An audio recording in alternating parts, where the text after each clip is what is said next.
Welcome to On the Moneyline, a podcast by MMA Play 365. I'm Newsome, and we're back after the 1 week break to break down UFC Kansas City, which goes down this weekend. A really interesting 5-round main event between Machado Garry and the fighting nerds phenom Carlos Prates. So I'm really looking forward to getting into that fight and breaking that down.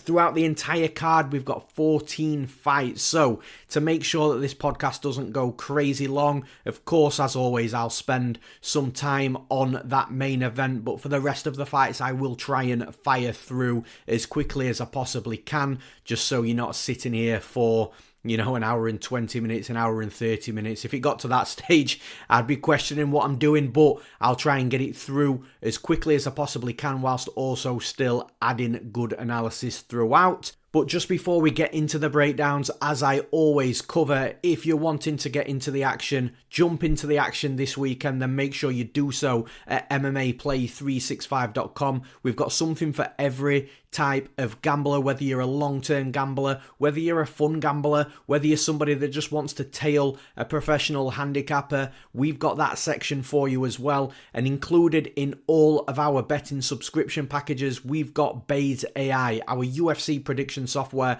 which gives you a percentage prediction for every possible outcome of every UFC fight, of every UFC event. And as we're speaking right now, the Baze AI predictions are currently up and live earlier than usual right now on the MMA Play 365 website. And lastly, all of our subscriptions are super affordable. Our ethos is that we want you to make the money back that you spend with us as quickly as you possibly can, so you can start profiting on top of your bets. And to do that, the lower the price of the subscription, the easier it is. And that's exactly what we're aiming for. That's all at MMAplay365.com. Now, with the intro out the way, with the promotion out the way, let's get breaking down some fights. And as always, we start in that main event in the welterweight division. We've got Machado Garry versus Carlos the Nightmare Prates. Now, for me, there's two arms to this in regards to the way I'm seeing the fight. There's a head version and there's a gut version. So, yeah, it's a real tricky one from that perspective.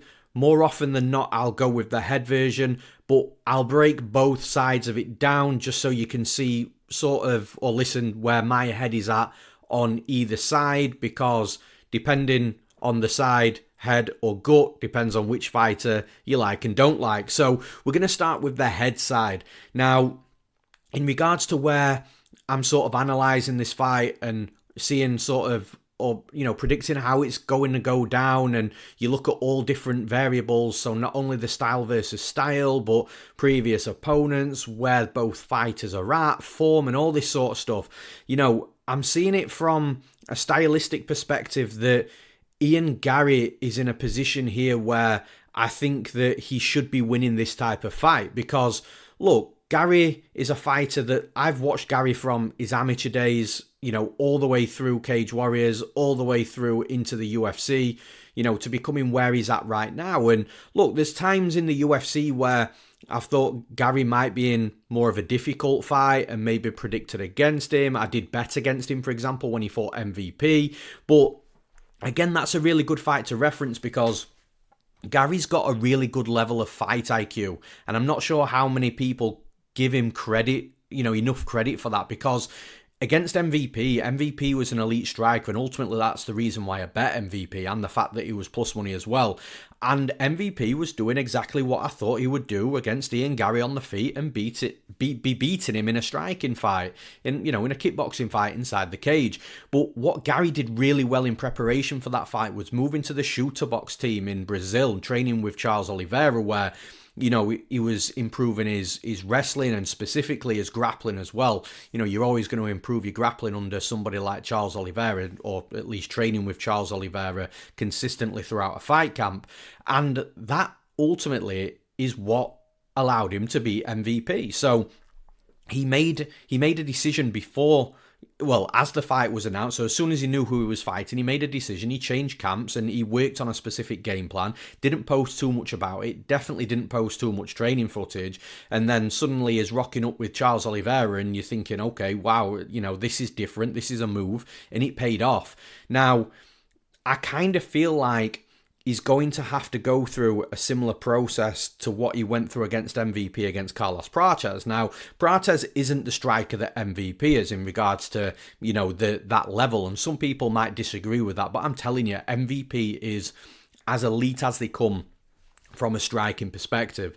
Now, I still think that in a K1 fight here, in a kickboxing fight between Garry and Prates, if it was 25 minutes of solely just stand up, punches, kicks, that's what you're getting from a K1 kickboxing fight, I think it would be a close fight, but I would favour Prates in that type of fight just because he is very aggressive in regards to his strikes, comes forward, gets in your face, lands to the body and head.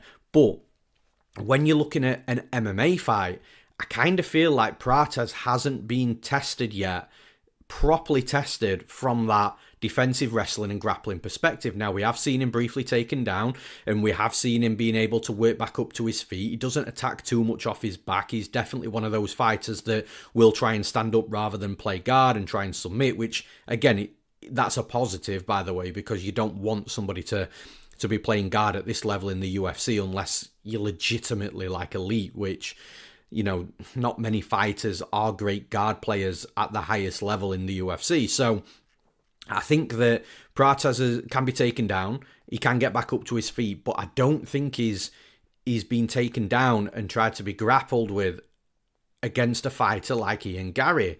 Now, again, Ian Garry is an all-round type of fighter. He's a really good striker, wrestler, and grappler, but over the last sort of like maybe 12 months, I feel like he has leveled his wrestling and grappling up. Like, MVP's not the easiest fighter to take down, believe it or not. Like, maybe a number of years ago, yes, but he's developed in that area himself. So for Garry to be able to take him down and, get some good top control time on him, get to the back, lock the body lock in, like, you can see the developments there from Garry. So I kind of feel like, from a stylistic perspective, Gary's going to be competitive on the feet with Prates. And then when it gets to the wrestling grappling, I just think Gary's going to be better there. And then when you go down to the level of competition, like, you're looking at Ian Garry's last fight, Shavkat Rakhmonov, who a lot of people, me included, think that Shavkat Rakhmonov is the best fighter in the division. It's just he needs that title fight to prove it. And yes, he lost against Shavkat, but he lost 3-2. The fight was super competitive. Every round was relatively close.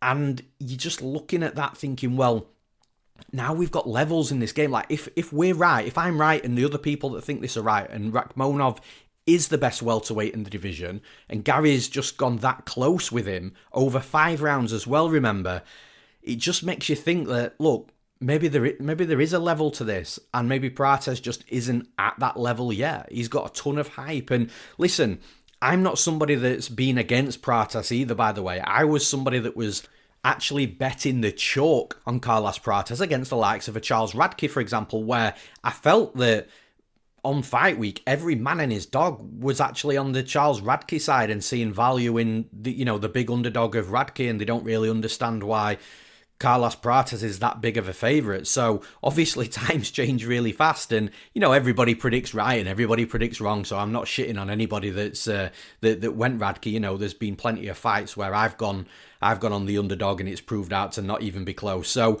but my point being here is, I've liked Prates from the moment that I saw him on the Contender Series, which was the first time, and I've liked him ever since. You could see he was a skilled fighter, and as I've already said, I was betting chalk.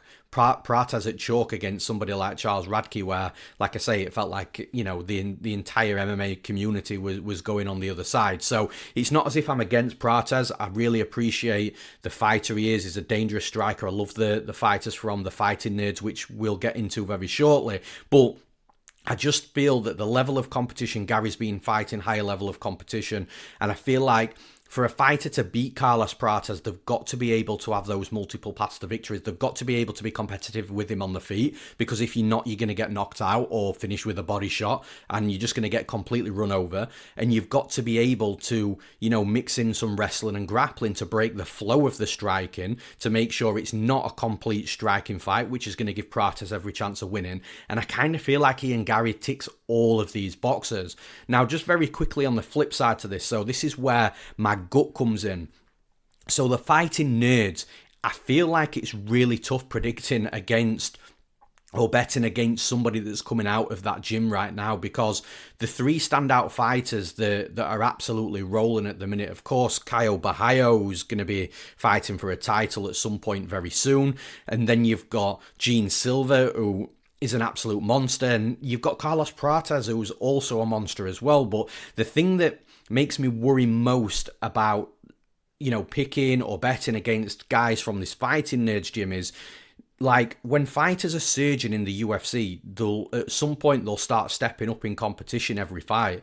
And I kind of feel that both Caio Barraio and Gene Silva are, or have been doing that and been in that process, and are a few steps ahead of the likes of a Carlos Prates. But like, take Gene Silva, for example. Every step up in competition he's had, he's absolutely smoked his opponents. He had a step up of Charles Jourdain, smoked him. He had a step up of Drew Dober, smoked him. Had the step up of Bryce Mitchell last time out, smoked him.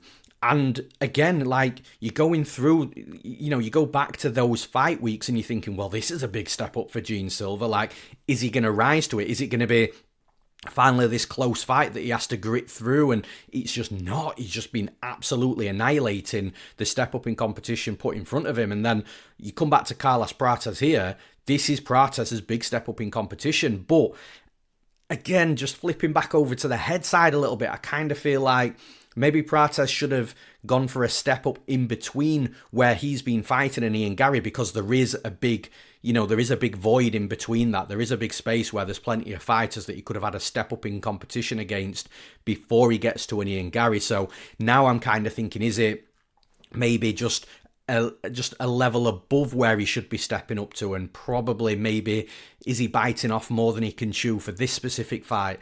But again, flipping back to the gut side, like, these fighting nerds guys are just absolute animals, and they're rolling through and steaming through everybody that's put in front of them. They're clearly well trained, they're clearly well skilled, they've got each other for training partners as well. It's no surprise why that gym is on an absolute heater right now. But just flipping back to the head side once more, I kind of feel like you can't judge one fighter because of where they train and who the teammates are. You can factor it in, but overall, it's how much stock can you put into that. So I'm seeing Carlos Prates as Carlos Prates, not Carlos Prates who's, a Gene Silva and a Caio Barraio. And I still feel that the head is the right side here. My head is reading the analysis on Garry, who's going to be, well drilled. He's going to come in with a specific game plan. He's going to do whatever he needs to do to win, even if it means, having a fight that's not too exciting, dragging the fight down to the mat. I think he's got a couple of paths to victory. I think he's been fighting better level of competition, and I just feel that he might be a level above Carlos Prates here. So for those reasons, I'm picking Ian Machado Garry to win this fight. And in the next fight, in the co-main event, we've got Anthony Smith versus Mingyang Zhang. Now, Anthony Smith, this is a real talking point in his last fight against Dominic Reyes. Now, for me, look, I've been watching MMA for like 15 years, not just UFC, but all of the promotions, Cage Warriors, PFL. I was even watching like BAMMA back in the day, Bellator, which now is technically back in the day. But I've been, like I say, I've watched so many fights over so many years, and I've never seen anything like what happened with Anthony Smith on his walkout against Dominic Reyes. I think the story goes like Smith had lost like one of his coaches or somebody really, really close to him. And look, this happens quite a lot, even with like family members. Someone will lose the father or the mother or a brother or somebody super close to them, and they'll get it together, they'll come out, they'll fight, and then after the fight, the emotions just, explode out of them, and, they burst into tears inside the cage, and, completely understandable.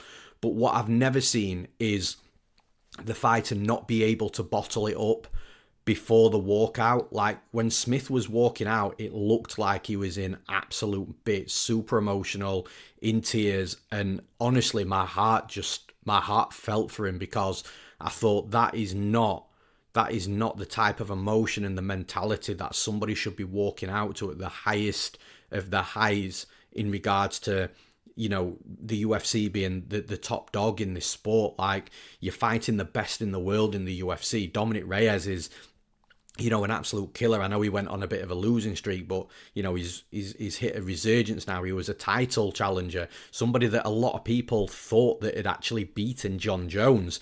So for Anthony Smith to have those emotions and not be able to bottle it up, I was worried for him the moment that he stepped in the cage. Even whilst Bruce Buffer is announcing the fighters, he's still in bits, and I'm thinking like, wow, like I've never seen anything like this before. Now, rumour has it that this fight is going to be Anthony Smith's last fight, and I'm just wondering to what sort of mentality he's going to have, what sort of emotions is he going to have. You know, will he? It's clearly, the person that passed away is clearly somebody that meant so much to him that he's not going to get over that anytime soon. And, you know, he's likely not over it now. Is he going to have those same emotions walking out again? And is he going to have that same sort of blocked mentality where, you know, he's just in there and just sort of in cruise control rather than actually trying to fight to a game plan with fight IQ and all that sort of stuff. So massive red flags there for me on Anthony Smith. And like I say, that's not to Anthony Smith's fault. Like, life just sucks sometimes, and when you lose somebody that's close to you and you've got these sort of emotions, I completely understand it. I wish that Smith maybe just had that arm around him in that last fight and just, you know, don't fight this fight. But again, that arm might have been there, and Smith might have just been determined, and he's his own man. He's going to make that decision. I don't know what went off and what was spoken about in the back, but, you know, I think a lot of people agree probably shouldn't have been in the fight at that time, and I just don't know whether we're going to get that same version of Smith here.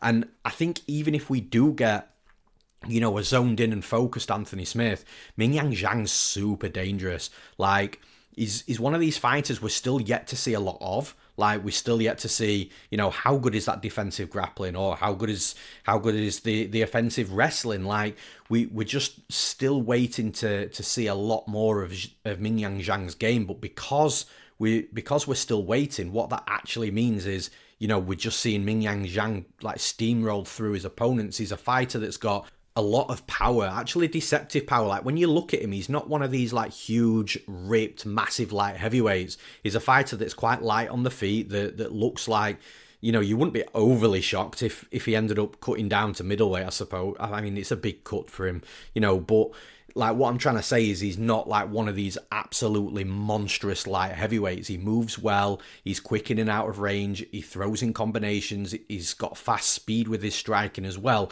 But then he's got this deceptive power, almost that death touch, if you like, where the punch lands and it doesn't look like he's put a lot in the punch, but suddenly his opponent's either, you know, sparked out, or, you know, the doing the chicken dance. And like the power, the deceptive power that Mingyang Zhang's got is crazy. And I just don't feel that Smith is going to be able to cope with that power, and ultimately I think it's the power that's going to end up getting at Smith. Now, again, Smith could be a savvy vet here. Look for a takedown, get Mingyang Zhang down, and really test Mingyang Zhang on the mat, because Smith is a good topside grappler. He can be tricky to deal with. The wrestling is probably not as close to the grappling, but if the fight gets down to the mat with Smith on top, it's going to be really interesting, because we won't have seen anybody with Smith's quality on top of Zhang. It's just to get that fight on the mat, Smith's got to close the distance, get into that area where he can find an entry into a takedown.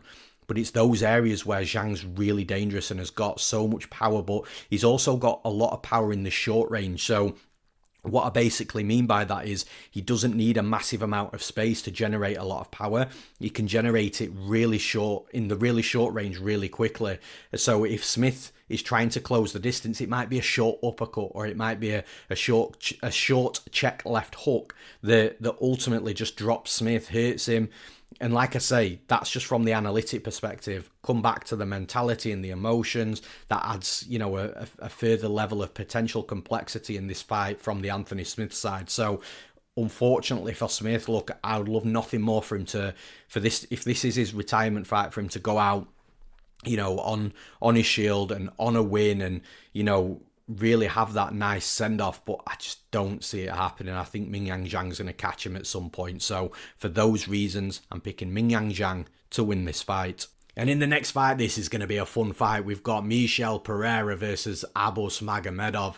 Now, I'm quite torn on this fight, if I'm being honest, because, look, from a straight striking perspective, if this was a 15-minute kickboxing fight, you've got Pereira, who has got athleticism for days, speed for days. He's got a power advantage over Abus Magomedov. But what Abus Magomedov's got from a striking perspective is the technique over Pereira. So, look, I'm not saying Pereira's not technical. He's just a wild man and he will throw big, wild strikes, whereas Magomedov will sit behind, you know, a nice jab and he'll work technical striking, take his time, throw what he needs to throw, be effective in what he throws, whereas Pereira is just a guy that's 100 miles an hour. So they have got a stark contrast between both of them from a striking perspective.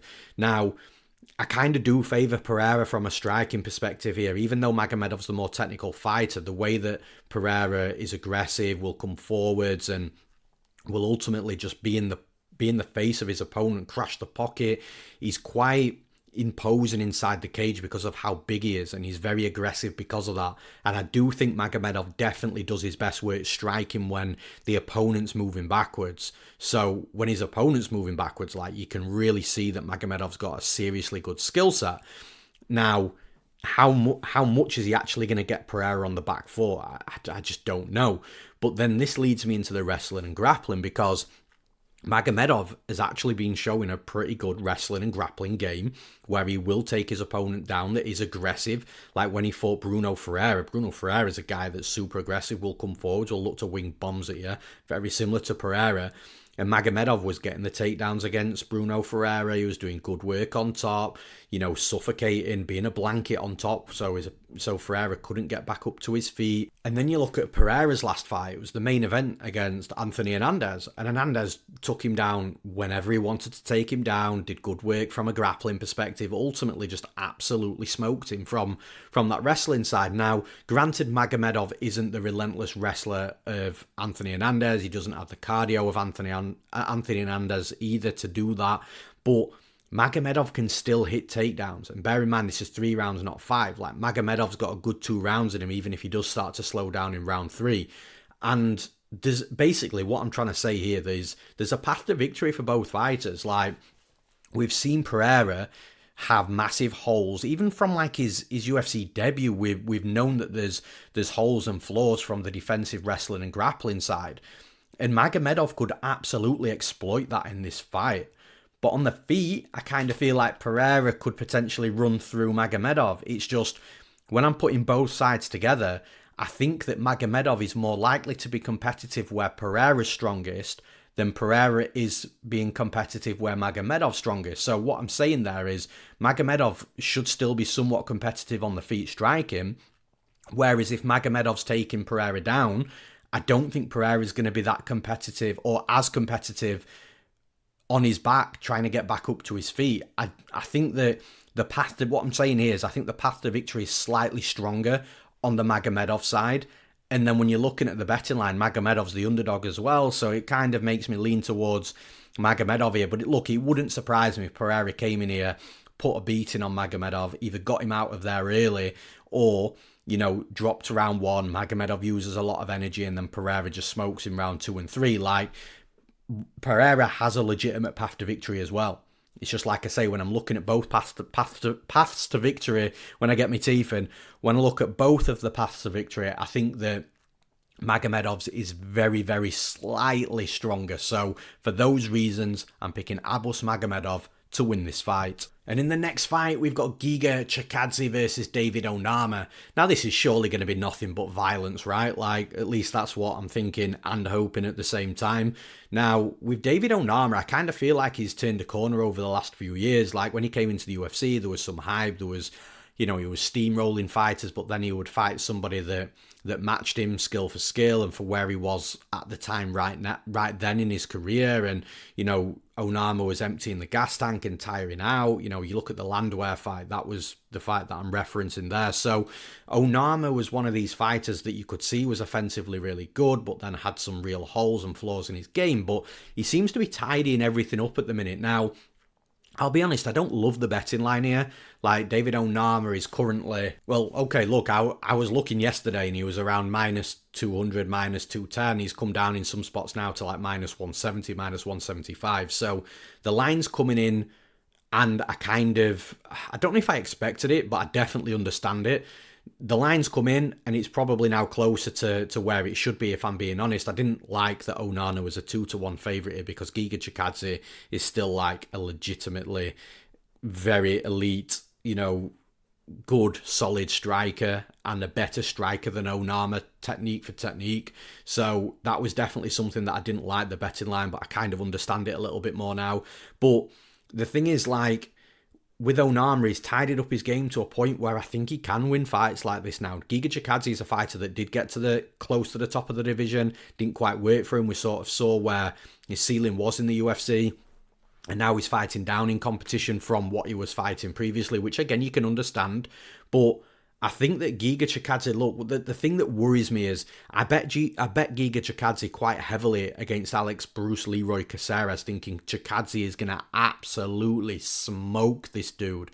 And the fight, although he beat him, and although he edged the rounds, relatively comfortably, there was a lot of moments in there where Alex Caceres was way more competitive than A, I gave him credit for, and B, I thought was going to happen. So it was one of them where, like I say, I think Giga Chikadze was like minus 225 when I bet him as well. It was something around that line, and I bet him at like 4 or 4.5 units, so not too far off a max bet, because I was so confident Chikadze was just going to go in there and absolutely obliterate him, whether it's, a finish in any of the rounds or whether he just destroys him from bell to bell. I genuinely thought it was going to be a pretty straightforward fight for him, and it really wasn't, which makes me wonder, is there a bit of decline setting in on Chikadze's side, or maybe he's got to the highest point where he's going to get in the UFC, and now he knows he's probably not going to get a title fight now, and when that sets in, you almost do think, well, where's the fighter going to be at from a mentality perspective?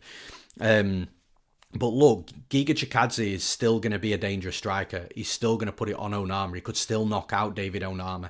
It's just, I think Onama's just rounded out his game really well. He's improved and developed as well. He's also going to be the more well-rounded fighter, so he's going to be the one that can mix in the takedowns if he needs to, get on top of Chikadze. But I just don't think he's going to be, from what I saw with Bruce Leroy Caceres against Chikadze, Caceres wasn't out of his depth from a striking perspective against Chikadze, who is supposed to be the elite striker. And because of that, I think Onama's a way better striker than Bruce Leroy. I think Onama is going to be more than comfortable on the feet striking as well. Again, based from what I've seen from Alex Caceres. So I think Onama's going to be competitive where Giga Chikadze is strongest. But I think Onana can take this fight elsewhere with the wrestling and grappling if he needs to as well. So for those reasons, I'm picking David Onama to win this fight. And in the next fight, this is an interesting fight. We've got Ikram Aliskerov versus Andre Muniz. Now, Aliskerov was a fighter that, look, I've loved since he's come into the UFC. I knew he was going to be dominant. He's very skilled everywhere. He's a dangerous striker. Reminds me a little bit, like, from the striking perspective of Gadze Rabadonov, who we've just seen in PFL. And Aliskerov's got very similar, like, big hooks and will close the distance into the wrestling, and he's basically happy to stand there and knock you out if that's what you want to do, or to level change and take you down if that's what he needs to do. So Aliskerov's a fighter that I've really liked. Now, I was also in the camp of betting Robert Whittaker. I think I got Whittaker at maybe minus 135, minus 140 or something, and that fight was just like way too soon for Aliskerov. It was super short notice. I think Aliskerov had already had 2 previous opponents prior to that as well before stepping into a main event against... Look, there's just levels in MMA. I talk about this a lot, and that was a clear levels fight and a very easy bet to cash on Robert Whittaker. So, look, I'm very aware of how good Aliskerov is, but I'm also aware when he's in a fight that he's probably going to be, you know, biting off more than he can chew, for a lack of a better phrase. Now, against Andre Muniz. Now, Muniz is a fighter that's going to be very difficult for a lot of fighters because you've got to game plan very, very cleverly against somebody like Muniz because he's a legitimately elite grappler. And if you spend too much time on the floor, on the ground with Muniz, he's going to have a lot of success over you. Now, what's going good for Aliskerov here is I think that he's by far got the better wrestling in this fight. So he should be able to determine whether he wants to go down to the mat with Muniz or not. And I kind of feel like he's probably not, or at least he won't early on while both fighters are dry and fresh. Because the thing with Muniz is the gas tank has been suspect in some of his previous fights. It hasn't in some fights, so it's sort of an inconsistent gas tank, if you like. But we have seen him slow down when things aren't really going his way.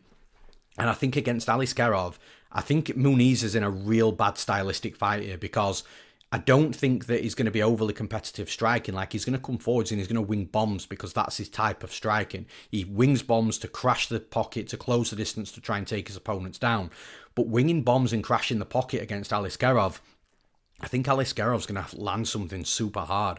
Whether it's a knee, a flying knee, whether it's an uppercut, whether it's, you know, a big check left hook or a big straight right as Muniz is coming in, being, you know, sort of reckless and not having too much... you know, too much of an idea of the defensive striking and how dangerous it's going to be.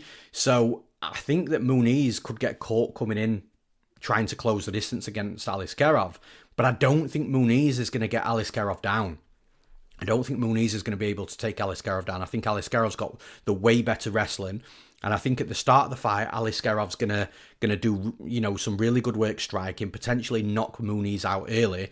But if he doesn't knock Muniz out early, he's probably still hitting with a few hard shots. It also probably means that maybe Muniz has got into the clinch and has been trying to take Aliskerov down, which is depleting the gas tank of Muniz. And then once Muniz is tired and sweaty and, you know, maybe there's some blood around, I think at that point Aliskerov can take Muniz down knowing that he's going to be absolutely safe and there's going to be not too many issues. We've seen a lot of these Russian wrestler versus Brazilian Jiu-Jitsu black belt type of fights, and more often than not the Russian wrestlers fine on top, and I kind of feel like the same thing's going to happen here. It's just, it is a big risk if Aliskerov does it in round 1, I think, especially when he's going to be the way better striker. So yeah, look, stylistically I think Muniz is in a tough fight because for Muniz to win, he's got to get Aliskerov down and on his back. I just don't see it happening. I think Aliskerov's wrestling's too good.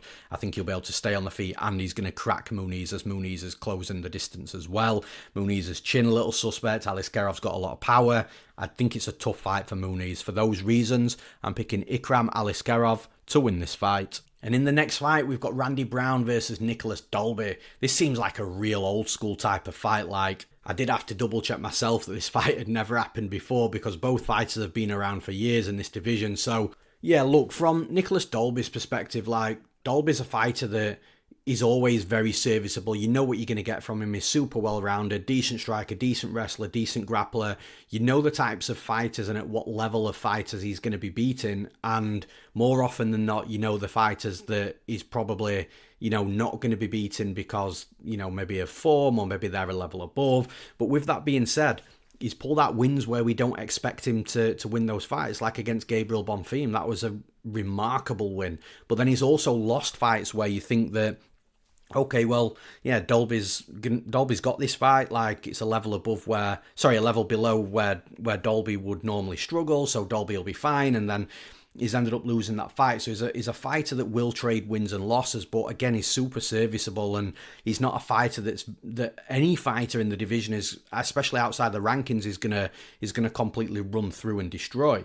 Now, Randy Brown on the other side is a very tricky fighter himself. He's tall, he's long, he's got good striking. For the fact that he's so long, he's got the skinny legs, and, you know, so many fighters have tried chopping that leg down. Like, his leg must be really, really strong for a leg that, you know, isn't that thick, shall we say. But look, Randy Brown, again, he's a dangerous striker. He's tall, he's long, he'll fire at range, but he's also good in the short boxing range as well. And he's also very good inside the clinch. You know, he's, again, tall and long, so he's got dangerous knees up the middle, big elbows over the top. So he's a fighter that is relatively comfortable at all ranges. And then from his wrestling perspective, he's okay. He can get takedowns, but he can also get taken down himself as well.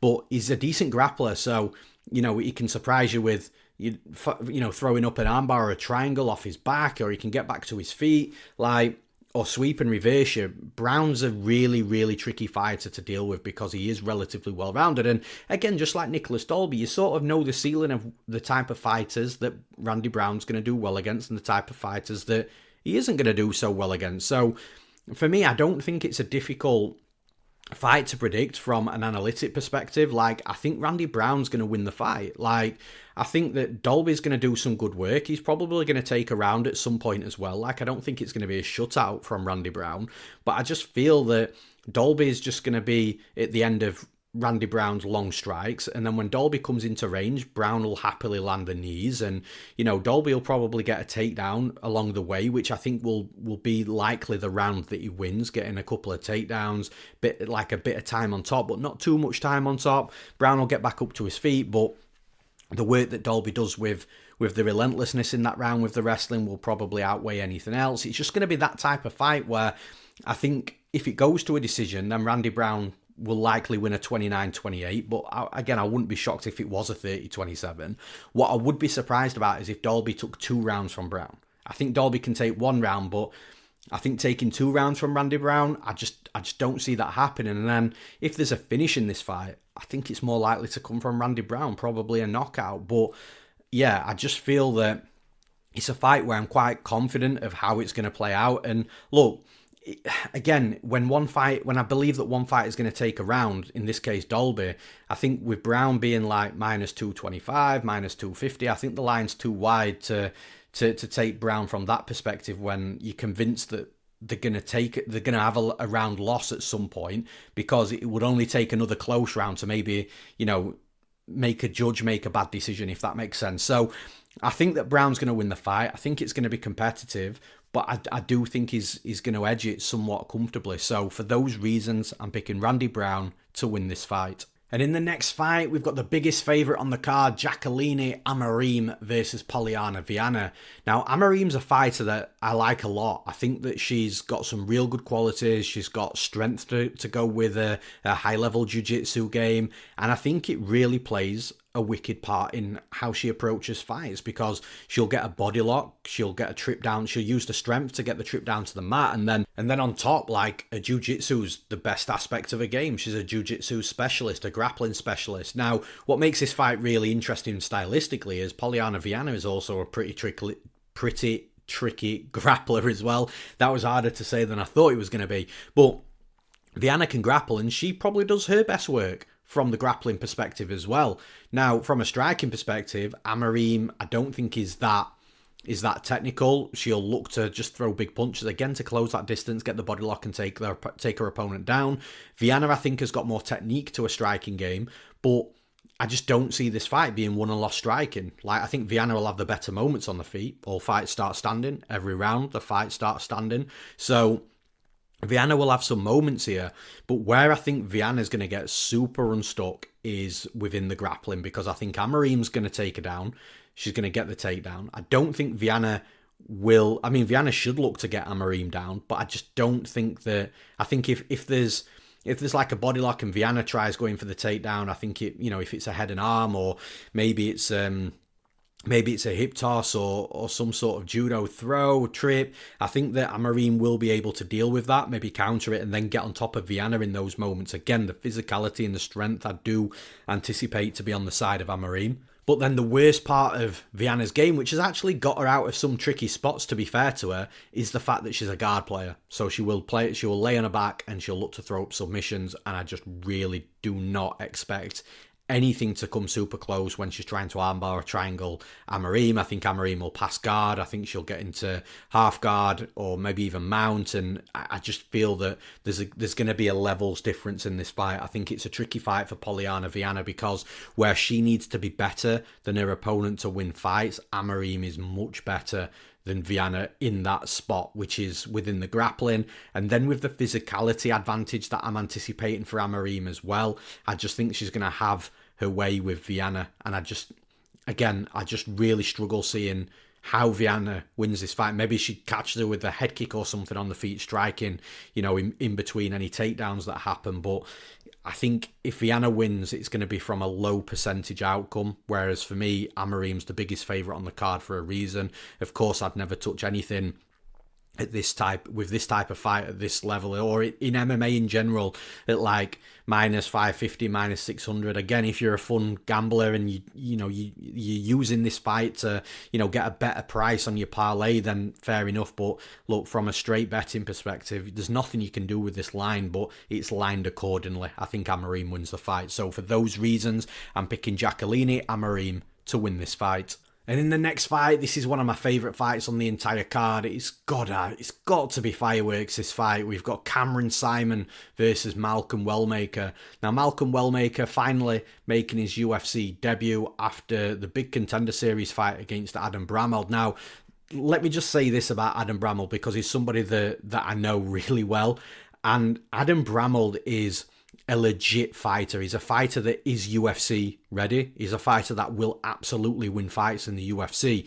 Whether people give him enough credit or not, I'm not sure. But those that don't, I just believe it's because maybe you just don't know enough about him or you've not seen enough of him. But I promise you, Adam Bramall is a UFC level fighter and will win fights in the UFC. It was a really well-matched fight between Bramall and Wellmaker from the pre-fight perspective. It was definitely a fight that was always going to bring a high level of mixed martial arts, and it absolutely did. And look, Wellmaker, credit to him, he made his adjustments, he landed the shot that ended up, knocking Bramall out, and nobody's ever really done that to Bramall or really got close. So the fact that Wellmaker has been able to do that against another high level fighter in front of him tells me that he's ready for a fighter ready for a UFC debut against somebody like Saaiman, because Saaiman's also a very good fighter, a very good striker, and it's going to make for another very good fight. When you look at the wrestling and grappling, I think both fighters are good enough defensively in those areas to be able to, get back up to the feet or keep the fight standing if there is any takedown shot. Obviously, you can never say never to a fighter getting taken down. It only takes an overextension on a punch and a good level change on the other side. But I don't think this fight's going to be determined. The winner and loser of this fight, I don't think it's going to be determined by the wrestling and grappling. I'd be very surprised if that was the case. I think it's going to be who's the better striker, and this is what's going to be a really interesting fight. The betting line's super close, and I kind of understand that. Didn't like Wellmaker out at minus 130, minus 140. I think that was a little disrespectful on Saaiman's side. But now it's come down to a pick'em, at least a pick'em on most places. Or even if Wellmaker was, again, the slightest favourite outside of a pick'em. So let's say if it was minus 120 or minus 125, I think I could understand that. But I could also understand it if Cameron Saaiman was also minus 125 as well. It's going to be a very competitive and close fight.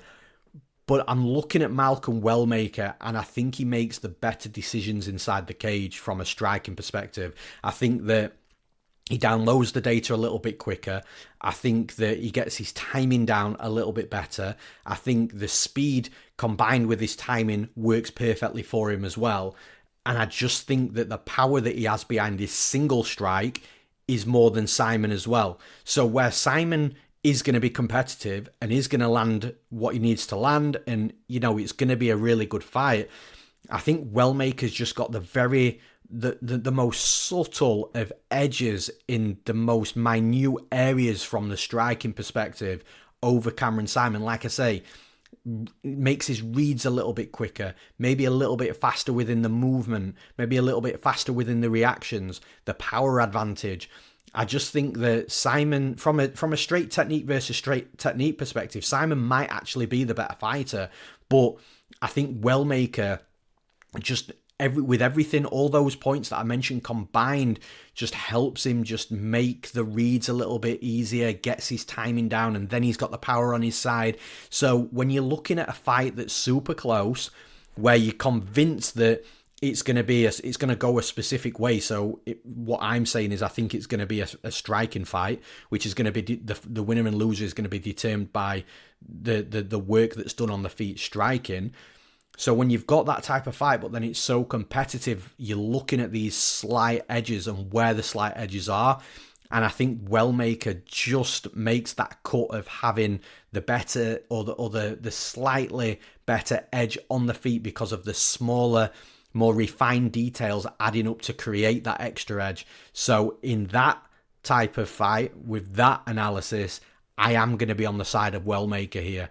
Wouldn't shock me at all, by the way, if Saaiman won. Like, how many times have we seen the Contender Series guy make a UFC debut against a fighter that's probably off form a little bit, but has been in the UFC a while and is skilled, and Saaiman's still super young as well, so he'll be improving from fight to fight. We've seen this story a lot, but again, you can't judge a fight just because of historically what's happened in other fights on the same type of, criteria, if that makes sense. Every fight's its own individual fight.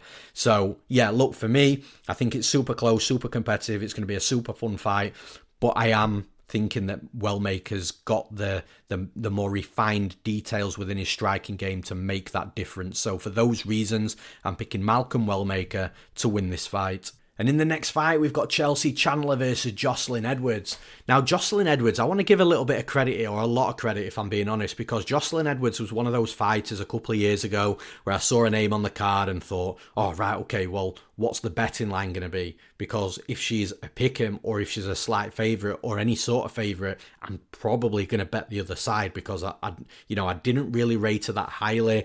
I thought that, she had a lot of holes in her game, specifically within the defensive grappling. She was being held down. She was also going to a load of split decisions as well. Like, there's 2 split decisions on Edwards' record. One where she got absolutely robbed, and on the other one, she was the one with the robbery. So again, full circle, everything balances out. But Edwards was one of these fighters where she was going to these super sketchy decisions, didn't really look like she was going to be a fighter that stuck around in the UFC for too long. But man, to her credit, she's developed massively, in my opinion. Her striking's got better, more refined, more snappy on her strikes as well. So she's putting a little bit more power into them, and she can now solidly be the better striker in a fight. Like, she's her technique's improved and her timing's improved. I just think that from the striking perspective, she's massively developed, even though that was always the best part of her game. But then she's also had a gi on, and she's been in grappling competitions. She's been grappling tournaments. She's been working on the wrestling. It's a fighter that's recognised where she's got big weaknesses and started to patch those weaknesses up by learning, by being a student and developing and creating a life for herself where she can start fixing these holes. And I feel like Edwards has put it all together pretty well, and now she's a fighter that, you look at the Ailin Perez fight. I bet Ailin Perez, again at chalk, again, big bet, thinking Ailin Perez is just going to absolutely run through Edwards.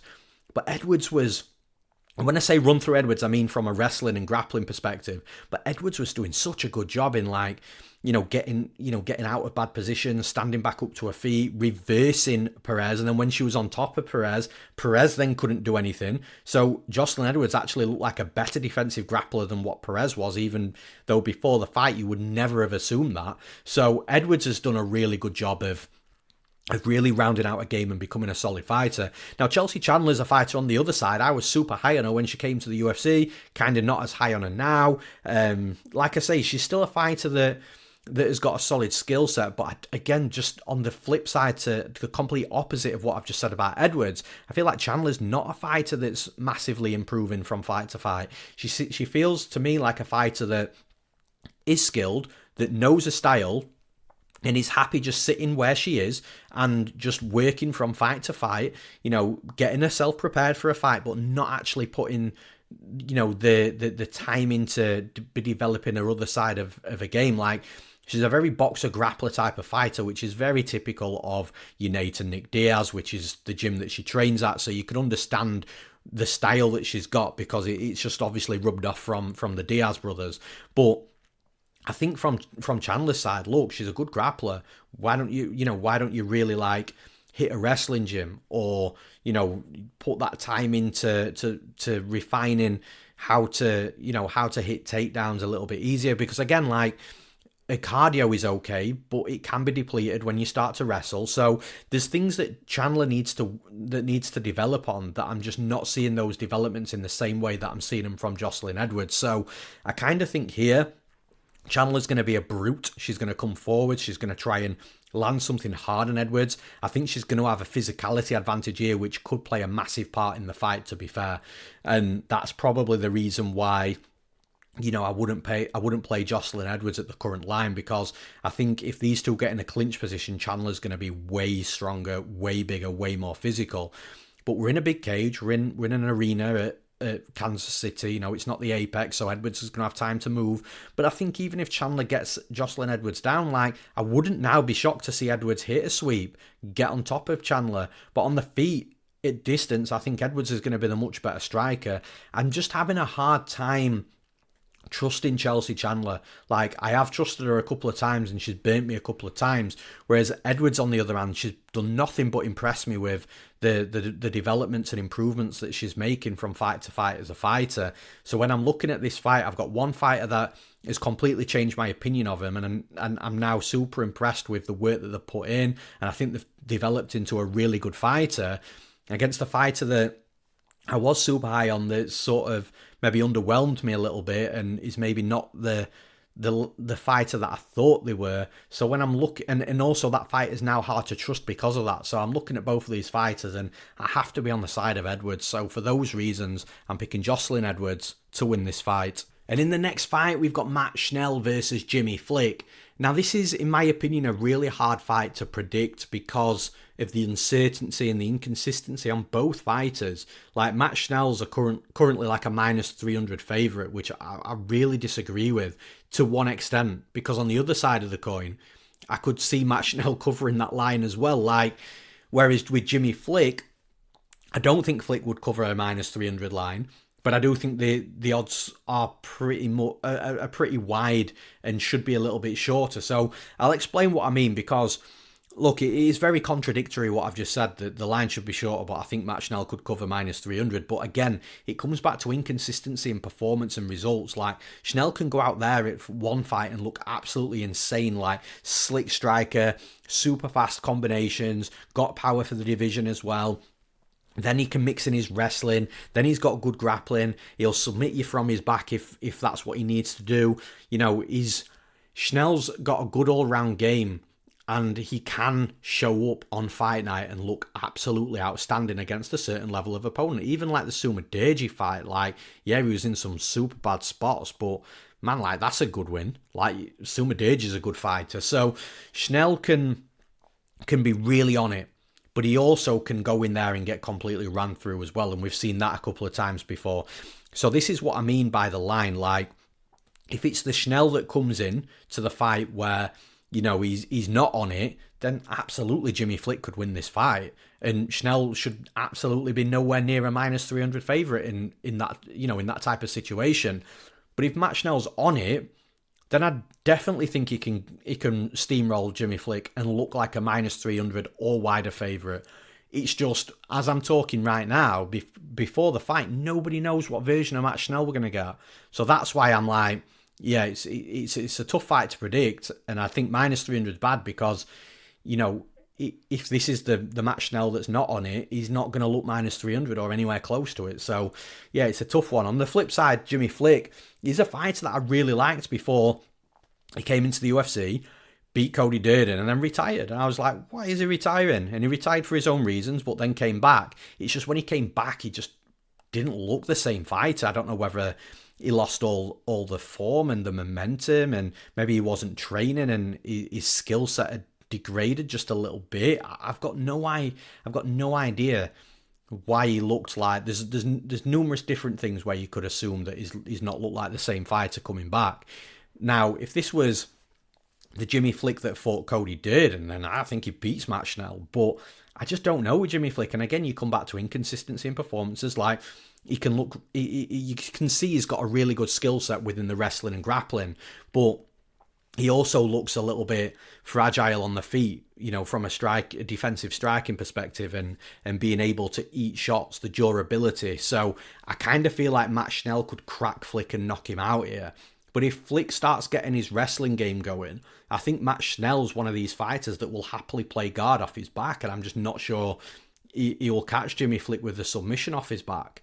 So for me, it's a tough fight to predict. I am going to side with Matt Schnell because I do think that Schnell has a couple of paths to victory. I think Schnell could beat Jimmy Flick on the feet striking. I think he could also take Flick down and beat him on the mat, topside wrestling and grappling. So I think that Schnell's got more paths to victory.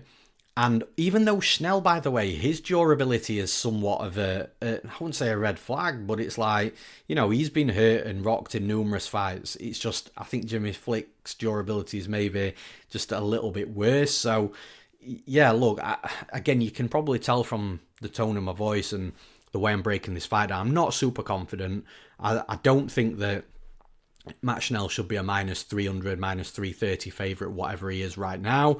But I am leaning towards him just because I think he's the more proven commodity right now, the more proven fighter of both fighters in this position on this weekend, if that makes sense. So for those reasons, I'm picking Matt Schnell to win this fight. And in the next fight, we've got Evan Elder versus the newcomer, Gage Young. Now, Gage Young is stepping up on short notice here. It was only a couple of days ago. Evan Elder was supposed to fight Hassan Zada. Now, I'm not going to get into it because, I don't want to make the podcast about this, but, Hassan Zada's been arrested for some, at least on suspicion or accusation of some, a really horrific crime or crimes that he's committed, which, if are true, then I wish the UFC would have just added a new fight to this fight and put Hassan Zada against Gene Silva and made it a 10-round fight. But look, again, until we know more, I don't really want to talk about it in case, the accusations come out not to be true or something like that, because it's horrific and if true, it's life-changing, and I hope he gets fucked in every way possible. If it's true what's happened. But look, you can do your own research and make your own make your own assessment on it. I'll be honest, I've not looked into it too much. I don't really have too much of an opinion whether I think it's true or whether it's not. I don't know the evidence. I don't know. I just saw a headline basically, and if that headline's true, then yeah, fuck Hassan Zada. But we'll see. Anyway, back to this fight: Evan Elder, Gage Young. I actually like the introduction of Gage Young. I think he's a fighter that is going to do really good work in the UFC. He's super young, no pun intended there, but he's got a good skill set, and I wish that he didn't make his UFC debut on this short notice. However, one thing just to add here is this fight, of course, will be on the 26th of April. And Gage Young was actually in a fight camp for another promotion. I think it was FAC for the 2nd of May. So it's not as if Young's took this fight off the couch. He was training, he was in fight camp. And I believe there was only 1 week anyway between this fight and the fight that he was supposed to have. So it would just be speeding things up along, just removing that extra 1 week. And, I'm sure it's not going to make too much difference to the weight cut and to the training. But what I mean by I wish that he didn't make this short notice debut into the UFC short notice is I wish that he'd had a full training camp for this specific fighter, because I think that Gage Young would be very, very live to beat Evan Elder if he'd had a full fight camp, or maybe even if he'd had a fight in the UFC already and this was his second fight in the UFC, because Evan Elder's a tricky fighter. Like, he's a dog fighter. He's a fighter that will fight to the death. He's good everywhere, good striker. He's got power. He can mix in wrestling and grappling. He's very solid everywhere at this level in the UFC. So I think that Gage Young, it would have served him better if he'd had a full training camp preparing for somebody specific in Elder, or if he'd already had a fight in the UFC, got those UFC debut jitters out the way, and then fought Elder after. But I think that I think you have to favour Elder in this fight just because of the situation. It's Gage Young's debut. He is quite young as well, so there could be some debut jitters there. It's also a short notice UFC debut, like he's had no time to prepare for a fighter of this level. And this is the other thing as well, when I talk about level, you look at Gage Young's previous opponents, and the only knock that I've got on Young is the level of competition that he's been fighting. The highest record fighter that he's beaten in his professional career is 13-8, but that fight is now like 39. The one behind that, the one that stood out most, was a fighter that he beat at 4-0, so was unbeaten when Gage Young fought him. He's now like 5-3. So Gage Young hasn't been fighting the best level of competition, whereas Elder's had numerous fights in the UFC. So again, it's another slight upside there to Evan Elder. I think it's going to be super competitive. I still wouldn't rule out a Gage Young win, by the way. Like, he's good enough to beat Elder.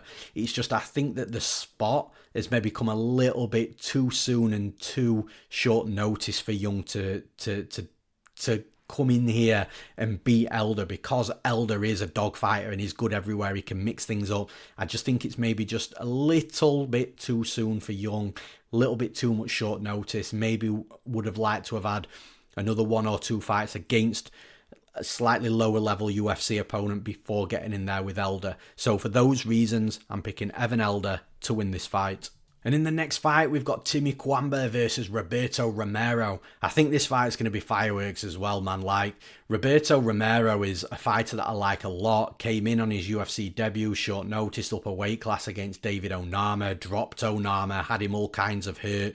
And look, eventually Onama got at him, which you do see, like, more often than not, when that happens, an opponent steps up on short notice into the UFC, makes the UFC debut, and they're up a weight class against a solidified UFC fighter who's just lost their opponent who's on their own level.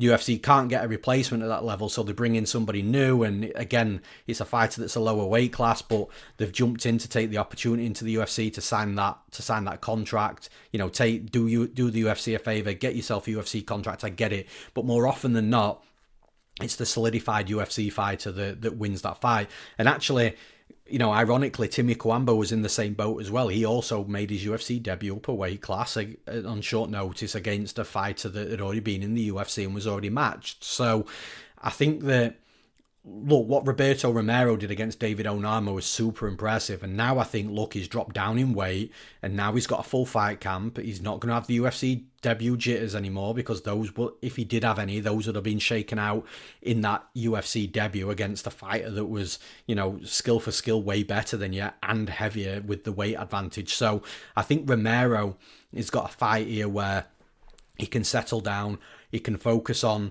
an opponent, B, a date in the UFC, and just be able to sit down and put his skill set together and fight more comfortably.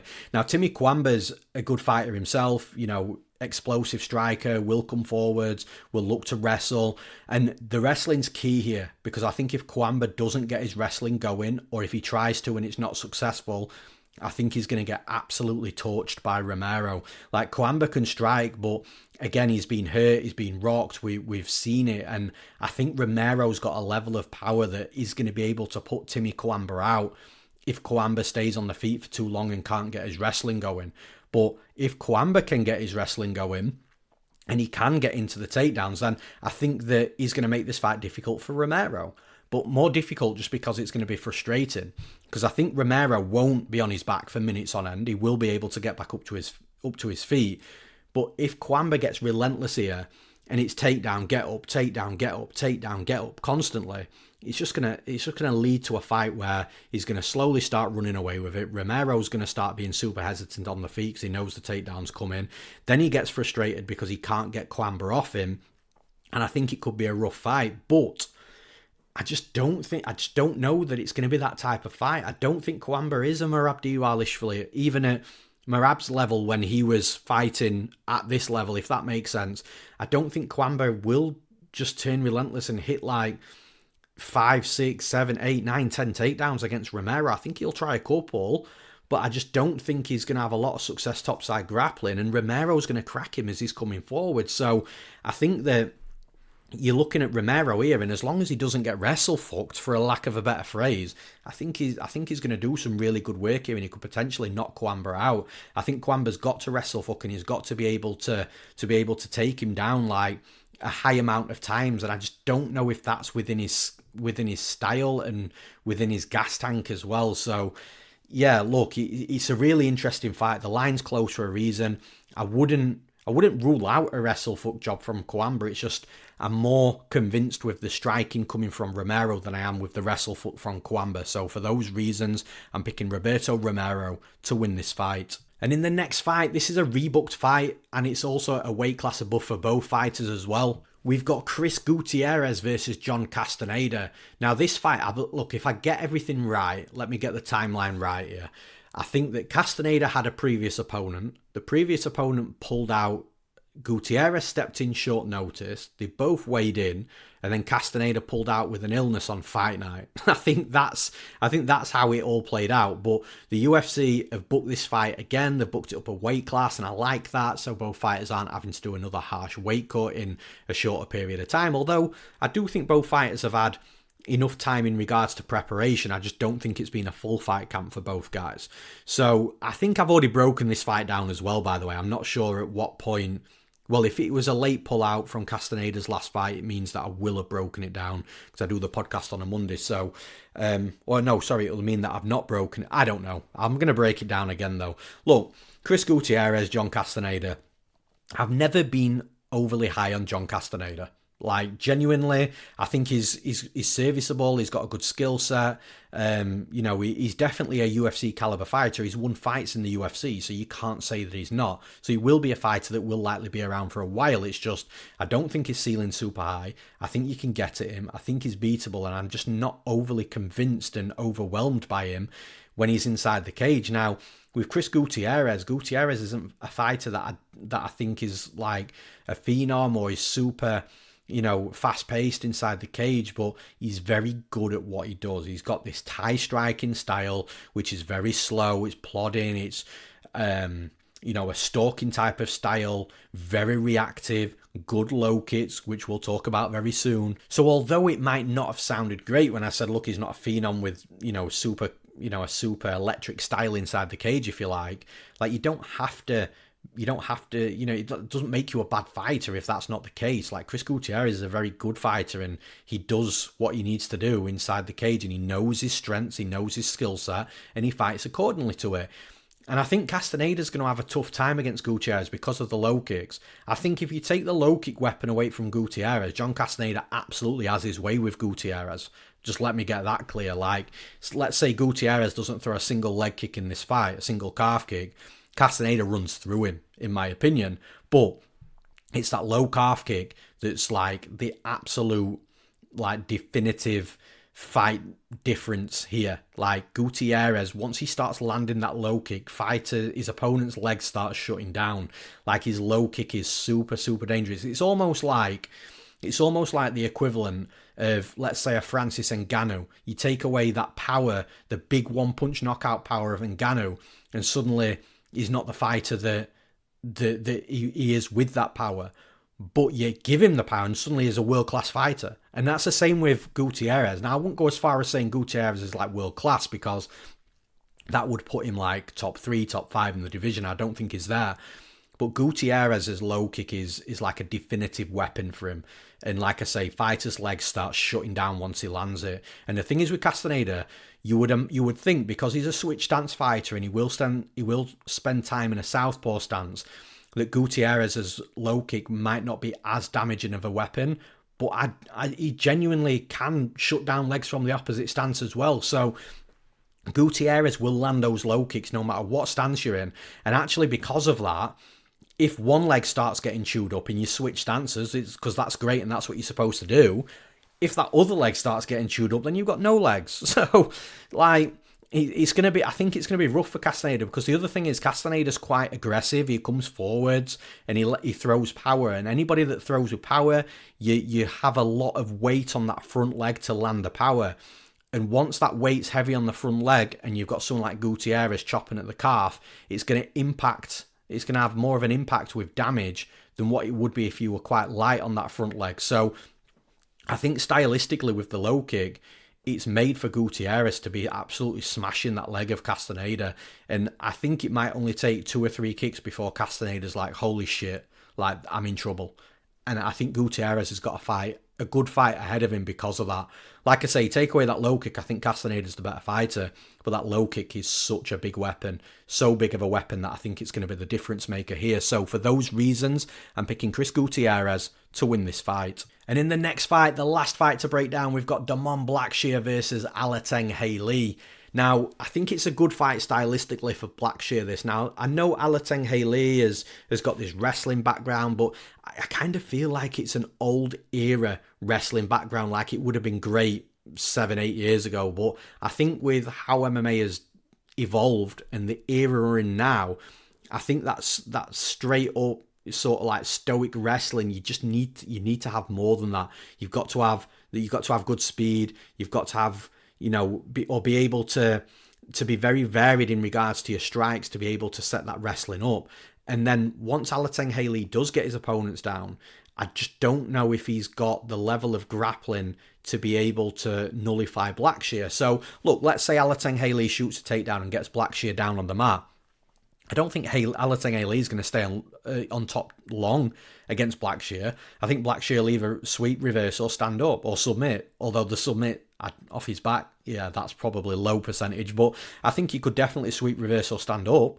And then Blackshear's also got decent wrestling himself. And if he takes if he goes the wrestling route and takes Alateng Hailey down, then Alateng Hailey, I don't think has the same level of grappling as Blackshear, and therefore Blackshear, on top of the wrestler, well, your wrestling's gone, now we're in the world of jiu-jitsu, and Blackshear's the way better grappler.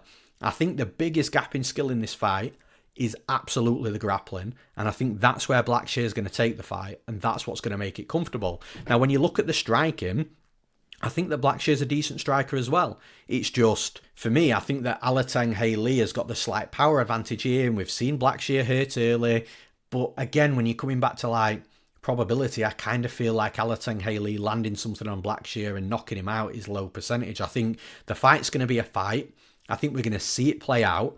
And because we see it play out, and basically what I mean by that is there's not going to be like a crazy early finish, like 20, 30 seconds or a minute.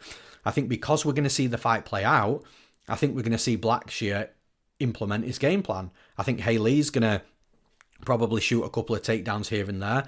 I think Blackshear might get put on his back once or twice, but I think he has no issues dealing with it, getting back up or reversing position. And I think once he starts taking Alateng Hailey down, I think it's going to be a nightmare for Alateng Hailey. I think he's in a bad stylistic fight because of that. For those reasons, I'm picking Damon Blackshear to win this fight. And that's all for this episode of the podcast. Thank you for everybody tuning in. I know it's been a slightly longer one this time, but I did say at the introduction that there's 14 fights. And when there's 14 fights, the podcast is naturally always going to be a little bit longer. But thank you for tuning in. Thank you for seeing it through to the end if you are listening to this final message from me. If you are listening on one of the podcast platforms like Spotify, Amazon Music, Apple Podcasts, then please feel free to come over to our YouTube channel where you can drop a comment on the channel. We can have a conversation. Tell me who you're betting on. Tell me if we disagree on a specific fighter. It is me that always replies to those comments and those replies. So if you do want a conversation with me directly, that's the way to do it. I'll always make the time every week to get back to you. So yeah, jump onto YouTube. And if you are there, please drop a subscription onto our channel. It's free, doesn't cost you a penny. You get notifications every time there's a podcast uploaded every single week, and it does us a massive favour at MMA Play 365 with the YouTube channel as well. And of course, the comments help with the algorithms. So again, please feel free to drop a comment and have a conversation. And finally, one last time, if you're wanting to jump into the action this weekend, then you can do so at MMAplay365.com. We've got something for every type of gambler. Prices are super affordable. It's $5 for one event, $10 a month, or $99 for the entire year. super affordable, plenty of value for money. You've got a professional handicapper, you've got Base AI, our UFC prediction software as well. We don't charge separately for those packages, so everything is all inclusive in all of our betting subscriptions. That's all at MMAplay365.com. I'm Newsome. Thanks for listening. I'll see you again next week.